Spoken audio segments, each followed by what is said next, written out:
let's look at the open bow and arrow stance.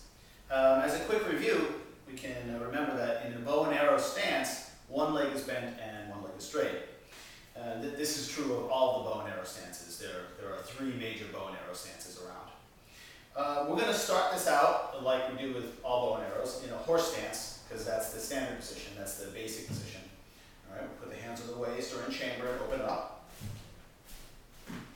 to a horse stance. Now I like to start this position in a wide horse where I'm opening up the knees and putting on the toes. And I also like to make sure that it's a good horse stance, meaning that my shoulders are down, the weight of my upper body is sinking through into my feet, hips rocked under. And now from here, I'm going to open up to my position. First I'm going to open up my left foot. Right, so it's opened out to the side. And basically what I want to do is I want to line up the outside of this foot so it lines up with the heel of the opposite foot. Okay, and after I do that, I bend this knee. When you bend the knee, you want to make sure that this knee stays over the toes. See, it's not too far forward or it's not rolled too far back. It's nice and balanced. And you can tell too that it's balanced because if it's too far back, I'm along the blade of my foot, or if it's too far forward, it's too much weight on my big toe and I push too much pressure on the arch of my foot. So heels down, I feel good pressure on my big toe, good pressure on my pinky toe, right? And it's nice and even. And the back foot is more or less straight. I can have a little bit of play with that. And I can turn it in a little bit more so the outside's more straight, or I can open it up a little bit. That's up to you. You should, while you're doing the practice, decide what feels most comfortable. But as long as both feet are solid and planted on the floor, I feel my heels down and my toes are able to touch the floor, I can do the next step. From here, I'm going to drop the arms. I drop the arms just as practice so I can let go of my shoulders, let go of the chest, and feel the weight of the upper body sink down. And from the next stage, we're going to rock the hips under. All right? And as you rock the hips under, it's like you're doing a stomach crunch. It naturally tightens up the stomach. Okay? Right? And then make sure as I do that I'm pushing open this leg. Because, again, see, it's going to have this tendency to have that knee roll forward. We want to keep that knee open. It's possible, if you're really having a hard time keeping that knee open, you can take your support foot and just turn it just a touch. And that'll help you get your hips forward. And your hips are open, so it's called an open bow.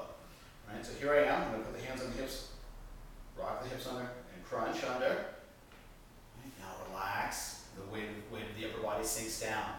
All right? I want my hips as level with the floor as possible. I'm feeling a little more energy or a little more force transfer on the inside of the leg. And that's perfect. That's exactly what I'm looking for. And my hand positions could be on the waist, chamber, relaxed, of course. Or I could have different positions, bring them off the sides.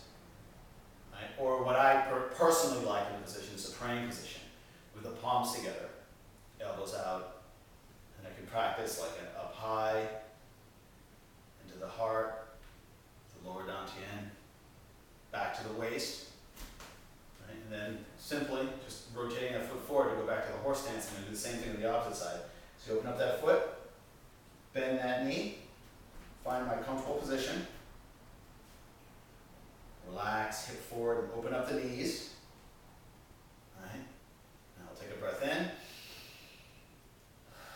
Gentle pressure between the palms. Right. So I have a nice center line of force. Putting a little bit of energy between the hands. Right to the heart, lower body, hands on waist or hands down, however you like it. Right? You can experiment with it, and each pose you can hold for 30 seconds, a minute, 2 minutes. It's up to you.